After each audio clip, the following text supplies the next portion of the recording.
Patty, can you talk about acute inflammatory issues like protein losing enteropathies? Yes, Patty, this is a frustrating disease and it's really hard. And what I find is that a lot of these pets are put on really limited protein diets. Now, here's the thing with protein losing enteropathies. So, a lot of times it can come along with other autoimmune diseases like inflammatory bowel disease, and that gut lining is so inflamed that we're actually losing protein. We're not able to absorb it. It's just your pet's constantly low, and we'll see it on blood work. We'll see total proteins are low, globulins are low, albumin might be low, and it can get really dangerously low where we actually start seeing fluid building up in the tissues. So it can be a huge problem. And what I find is, especially if these pets are on a poor quality, low protein diet, it makes it worse. And the reason why is that the body's already in a protein deficit, meaning they're not getting enough protein.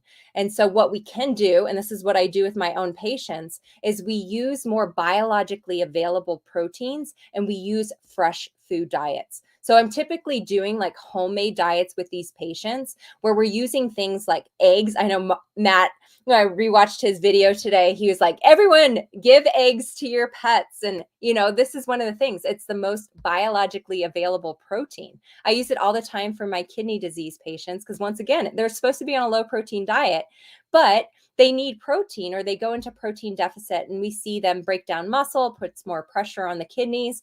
And this is the thing with the protein losing enteropathies. How do we support gut health? How do we heal that leaky gut? How do we calm down an overactive immune system? And so that's where we're using a lot of these products. I use a lot of chamomile tea to help calm down inflammation. It's also very soothing, and it also helps with anxiety. I love using teas for my patients because, for one, most of people here have tea, and a lot of times chamomile tea, because it may be what you drink before you go to bed at night. And we can add it into your pet's food and it doesn't taste bad. And we know a lot of these pets have anxiety too. But what I would say 100% for those patients that have that PLE condition or any condition that you're just battling, do that for a tissue test, because I guarantee you there will be imbalances. And if you find heavy metals, if you're able to detox those out of the body, you may find that you heal the gut and you don't have that problem anymore. And a lot of these pets are on immunosuppressives, they're on steroids, they're maxed out on conventional drugs, which are also contributing to the problem.